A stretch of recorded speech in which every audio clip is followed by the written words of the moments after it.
Hollywood. It's time now for...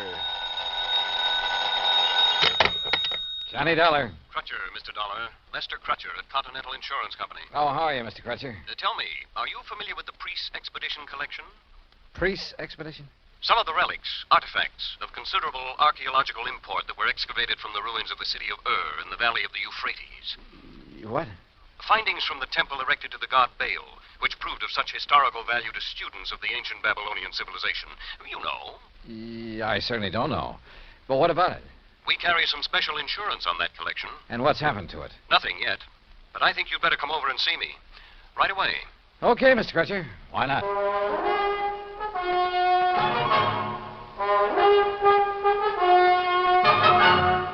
Bob Bailey in the exciting adventures of the man with the action-packed expense account. America's fabulous freelance insurance investigator. Yours truly, Johnny Dollar. And now, Act One of yours truly, Johnny Dollar.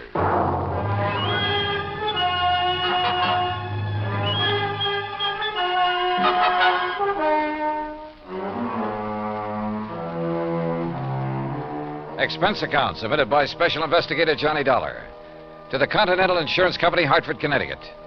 Following is an account of expenses incurred during my investigation of the loss of memory matter.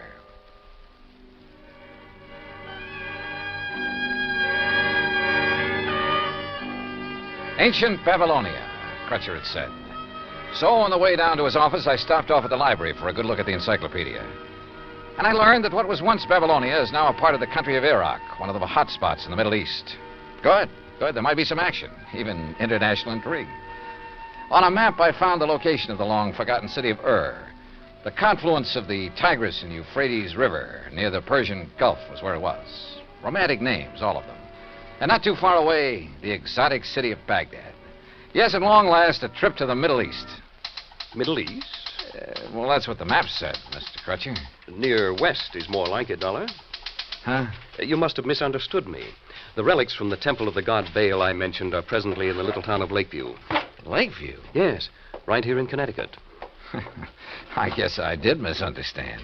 They're owned by a Mr. Alvin Peabody Cartwright, who, I might venture to say, is a crackpot of the first order, but who happens to have placed a great deal of insurance with us on his life, property, art collection, and so forth. I see. You mentioned a priest's expedition collection. Of rare scrolls and tablets, principally, taken from excavations along the bank of the Euphrates River. Some of them over 4,000 years old, all of them of great historical and archaeological value. Here, this is a relatively unimportant piece that Mr. Cartwright gave to me some years ago. Well, what is it? What does it look like? Well, like a tiny sort of sofa pillow. Only it's made out of dried mud or some... Hey, wait a minute. There are a lot of tiny marks on it. Hieroglyphics, Dollar. Those are a perfect example of the cuneiform writing that was used by the ancients. Oh, what's it say? Has anybody deciphered it? It's a receipt for 24 fat sheep, 12 oxen, and 12 goats that were taken to the temple for sacrifice to the great god Baal. Well, how about that? Does the whole collection consist of stuff like this? Yes, and of priceless scrolls made of papyrus and leather. You've heard of the Dead Sea Scrolls? Oh, yeah, sure. That throw so much light on biblical times. Yeah, they've had a lot of publicity in time and life and so on. Yes. Those in the priest collection cover much of the history of the Canaanites and Phoenicians. And you've insured the collection? It's this way. Mr. Cartwright has decided to sell it to the museum here in Hartford. Has promised them that his stepson, Alfred Hocking, who lives with him, would deliver it to them today. But now he's suddenly worried to death that something will happen to it en route. So? So, to keep him happy, we've issued a $20,000 transit policy. Well, then what's he worried about? Now he demands a guard for it, too. Well, doesn't he trust his stepson, this Alfred? Who knows? Who knows what old Cartwright thinks, whom he trusts. Well, now look, And after all, $250 plus whatever expense account you can dream up for a couple of hours' drive in the country. What of his own... Oh? Well, sure, why not?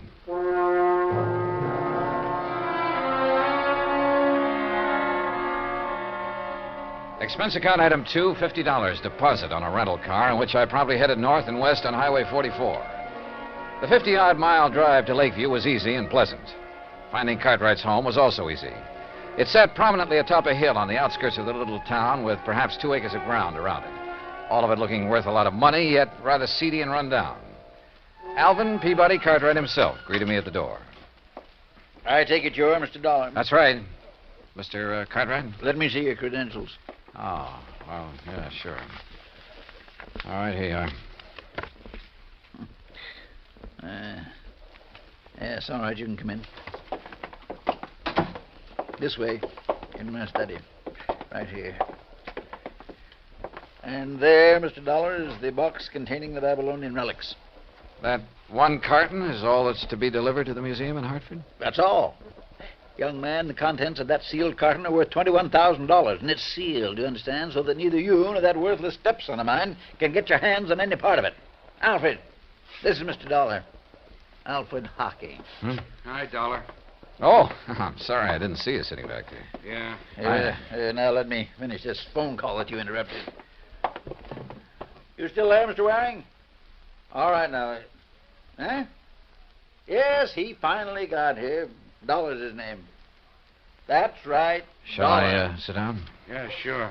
Well, just you be sure he identifies himself. Yes, and that he's accompanied by my stupid stepson, whose name's Alfred Hocking. Now, if only one of them appears, or if the seals on the carton are broken, you're not to accept it. Make him bring it back to me in a... No. Call the police. Yes, that's what I said. Call the police. Otherwise, give the money to Mr. Dollar. Not to that half-wit stepson of mine. I don't trust him. Now, they'll leave here shortly, and I know it's late, but Waring, just make sure that you're there waiting for them with the money. Goodbye. Mr. Cartwright. Yes? Well, what? If you're so concerned about it, I can't help wondering why you haven't asked the police to guard this shipment for you. Because I don't trust them. I don't trust them any more than I trust this numbskull Alfred. Thanks. I don't trust anybody. Oh, does that include me? Of course it does. Why do you suppose I'm having both of you take it over there? I'll tell you why. To keep an eye on each other. Now, get yourselves out of here and on the way to Hartford. Just be sure you bring that cash right back here to me tonight. You mean check, don't you? I mean cash. I don't believe in checks. I don't believe in banks. I don't trust them. I've kept all I have in my big safe here in the house for the past 47 years, and I intend to continue keeping it there, where I can watch over it myself. Now, go on, you and this dumb Alfred. Get out of here. Dumb, Alfred? I'm not so sure. On the other hand, as we drove back toward Hartford with Alfred at the wheel, he said he knew a backcountry shortcut. I decided he just wasn't as clever as he'd like to be. Hey, take it easy, Al. I'll give it to you straight, Dollar. I'd hoped the old buzzard would let me make this delivery alone. Because believe me, if he had, he'd never see 1 red cent of that 21 grand we're going to pick up. I take it you and your stepfather don't get along too well. That's putting it mild. But I'm telling you, boy, that once I figure a way to relieve him of his dough, he'll never see me again. $21,000. Boy, that would get me so far away from here, I tell you... You, been living with him long? All my life. The crazy old Scrooge has never let me have any money of my own. And me, I got a right to blow myself, have a little fun, as much as anybody. Well, maybe he thinks you ought to work for it. Hey, now, you better slow down, Al. Work, did you say? When he's got more than he'll ever be able to use stashed away in that old safe in the cellar? Why should I have to work? Hey, I said take it easy, Al. Why don't those trucks stay off those back country roads? Oh, now, Al. Why should I work when all I need to do is to get my hands on some of that pile he's got in the safe and I can live like a king? He'll never spend it, and he'll never leave it to me when he kicks off. That's why I haven't knocked him off myself, but believe me, Al, look, just stop this crate and let me take the wheel. Yeah, why? Oh, with all your ranting and raving, you're all over the road. Sure, okay. Sure, you can drive. Well, stop. Sure, I'll stop. Look out, we'll skid. Let us skid. Look out!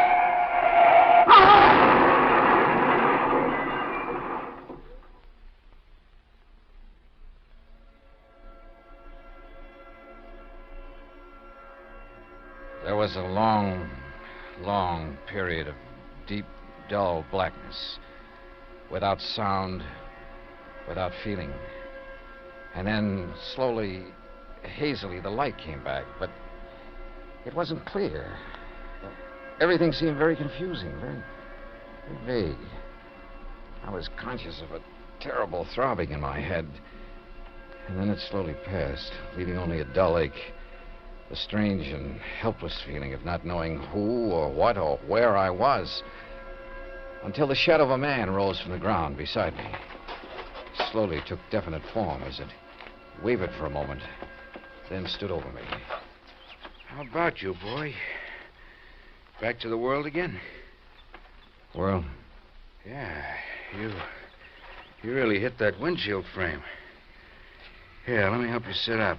I'll lean you up against what's left of the car. There now.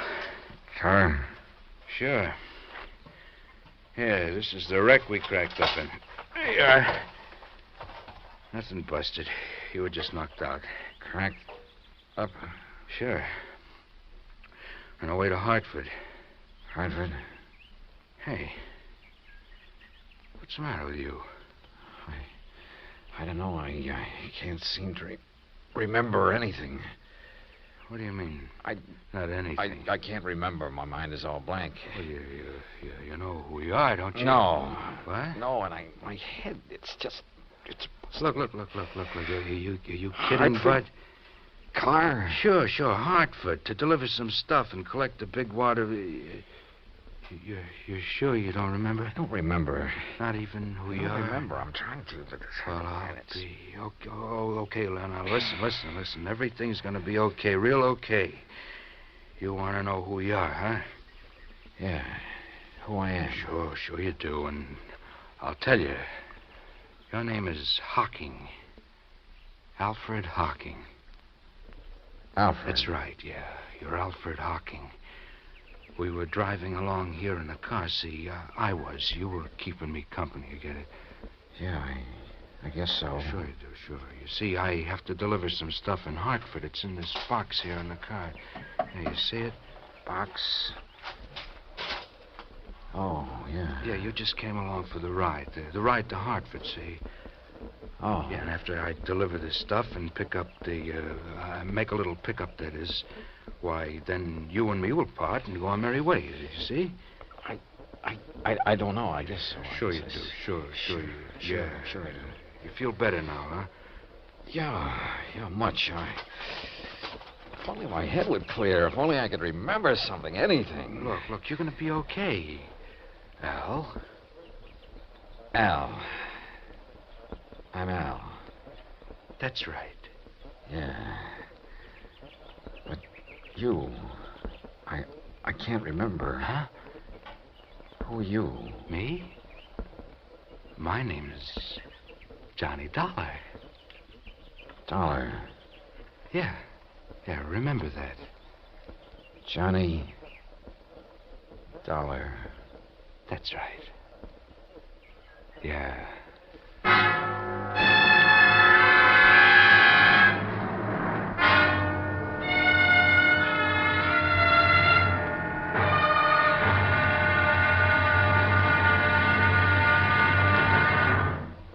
Act two of yours truly, Johnny Dollar, in a moment.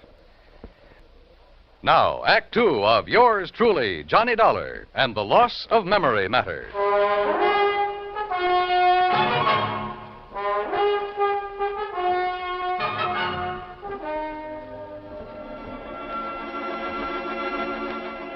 Amnesia. Sudden, complete amnesia. And all the feeling of utter helplessness that goes with it. The man who was with me told me the crack-up of our car on the way to a place he called Hartford. Hartford meant nothing to me. Nor did I recognize anything of the countryside or the road where we sat waiting, hoping someone would pick us up. Names, places, I remembered nothing. Not even who I was, or who the man with me was. That's right. Dollar. I'm Johnny Dollar. I see. And your name is Hocking. Alfred Hocking. Hocking. Yeah, you're feeling better, aren't you? Yeah, I think so. Well, look in the pocket of your coat. Pocket? Oh, Isn't there a billfold there? Yeah, open it up. yeah, here it is. Yeah, there's a name in it? Sure, see? Alfred P. Hocking. That's right, that's you. And I'm Johnny Dollar. Just remember that and everything will be all right. Huh. Why don't some truck come along and pick us up, or a car? What are we doing out here, Johnny? You see this box? Well, I've got orders to deliver it to the museum in Hartford. Museum, huh? What's in it? No, just some old relics. Then I'll collect the money for it, and that'll be that. You can be on your merry way, okay? Yeah. Yeah, I guess so. Sure. But how come I'm going with you, Johnny? Why, you live in Hartford, see? Oh, I see. You didn't even know that. You still don't remember anything. Only what's happened since I woke up here. Look now. Yeah? Why don't you take me home first, if we can get a ride, that is, and maybe if I rest, I'll feel better. No. Maybe my mind will clear up. No, first the museum. But, Johnny... All right, listen. The crazy old coot I'm delivering this stuff for, well, he phoned ahead that there'd be two of us, see, so you've got to come along to the museum. Museum? Yeah, the museum, the one in Hartford, like I told you. Oh, yes. But once I get the money for it, I'll take care of you. Yeah, I'll take care of you. You've done pretty good as it is, I guess. Sure I have, Al, I mean. I've pulled you out of the wreck and all. Hey, look, here comes a big moving van, and if I know those boys, he'll pick us up. Come on, get up on your feet, and we'll flag him down.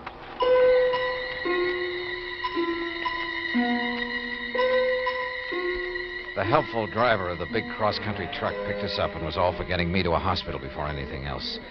But my companion, who called himself Johnny Dollar, assured him he'd do it as soon as our mission was accomplished. So the driver agreed to take us directly to the museum Johnny had mentioned. Johnny Dollar. The name had a strangely familiar sound, but I couldn't remember. Finally, in the city, they told me it was Hartford. We pulled up in front of a large, rather imposing granite building. You sure somebody will still be there waiting to meet you, mister? It's getting pretty late. Don't worry, driver. There'll be somebody, all right. Okay, but you sure you don't want me to wait and take your friend Al to a hospital? Like I told you, the minute we're through here, I'll take care of him. Come on, Al. Sure. Thanks, driver. Yeah, thanks. It's okay, boys. If I couldn't give somebody in trouble a hand, I'd have no business driving this rig. Come on in. Here's your package. Oh, thanks again. Now, come on, Al. Okay, Johnny. I'll do all the talking, and you just remember who you are. Sure. Let me help you carry that. You just push the bell button there beside... Well, it's about time. Which of you is Mr. Dollar? That's me. Hi, Mr. Waring. Here's my credentials. Yes. Then you... Al Hocking. Oh, yes. Just as Mr. Cartwright said on the phone. But what happened to you? I had a little car accident on the way. Oh, yes. Are you feeling all right, Mr. Hocking? Well, my... Oh, sure. I'm going to take care of him as soon as we leave here. So, if you don't mind, you've got something for me, haven't you? Of course. Seals are still intact. Sure are, in spite of the accident. Oh, very well. If you'll step inside, I'll give you the money. Good. Come on, Al. I must confess my bewildered mind was somewhat puzzled by what happened next. Mr. Waring opened a small wall safe and handed my companion a package. From it, he extracted and counted almost greedily $21,000. He signed a receipt, accepted a receipt for the packet of bills. Then we left the museum and hailed a taxi. Hey, buddy, you know a drive-your-own-car place that's still open? Sure do. Then take us there, and there's an extra fin for you if you step on it. Right you are. Johnny, can't the cabbie take me home first? I said I'd take care of you, didn't I? All right, now, don't ask any questions. We haven't got time. Maybe I had lost all memory. Maybe my mind was befuddled, confused. The pain in my head nearly driving me out of whatever sanity I'd retained. Nonetheless, I had a strange feeling that things weren't what they should be. Still, my friend, this Johnny Dollar who'd saved me from the wrecked car... If only I could remember things from before we cracked up. There was something strange, too, in the way he slowly, painstakingly signed the application for the drive-your-own car looking carefully all the while at the license he pulled out of his pocket. Then a few minutes later, we were on the road again, and we were heading, according to the highway signs, out of town and toward a place called Danbury on Route 6. These rental cars could stand a little souping up. Look, Johnny, I thought you were going to take me home. I am. But you said I live in Hartford. Listen, if I know that stepfather of yours, the sooner we get out of the state. What? What were you going to say? Nothing.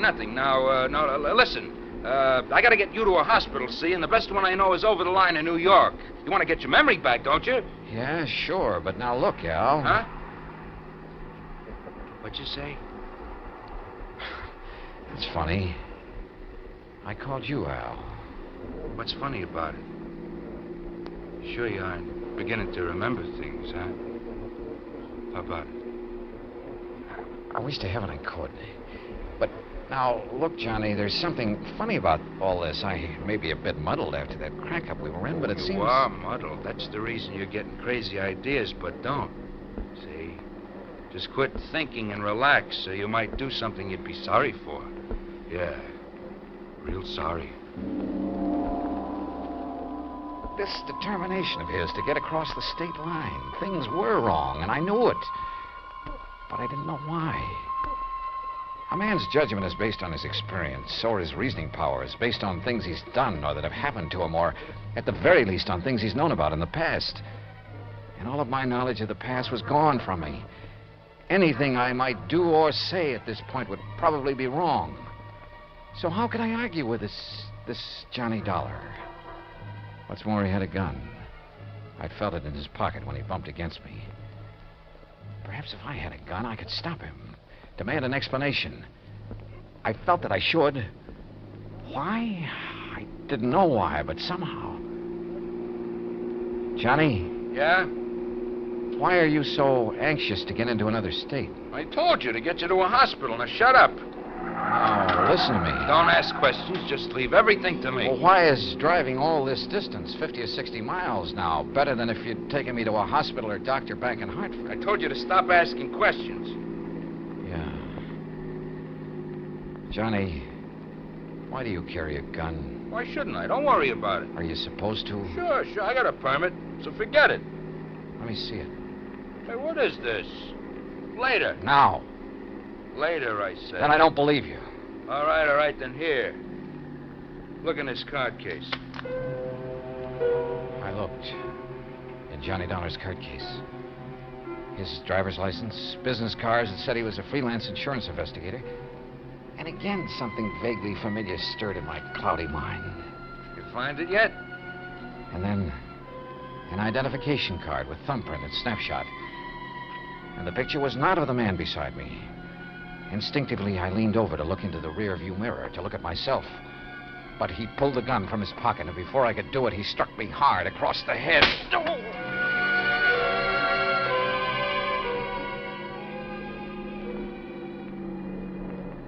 All right now, Al. We're gonna stop. You hear me, Al? Yeah. You hit me with that gun. That's right. That was a mistake. Because that second blow on the head. Why have we stopped? You'll see. You see, you gave me an idea about this gun. Now, get out. Sure. Why not? Pretty wobbly, huh? All right, now. Look down over the side of the road there. What about it? See that deep ravine down there? Why? Al? That's why. Because you called me Al. And this time you meant it. Yeah? I guess I did. Thanks to that poke on the head. So, you got some of your memory back, huh? But not your strength. No. So before you do... No, put that away. Oh, you're not going to... Ah!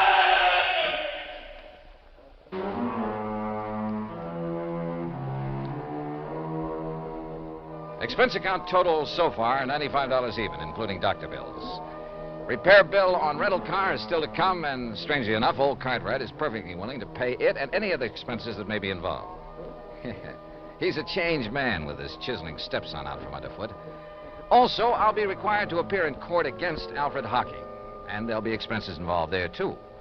The extra $500 Cartwright insisted I take doesn't go in this account since it came out of his own pocket. Not bad for just a couple of wallops on the head, huh? Yours truly, Johnny Dollar.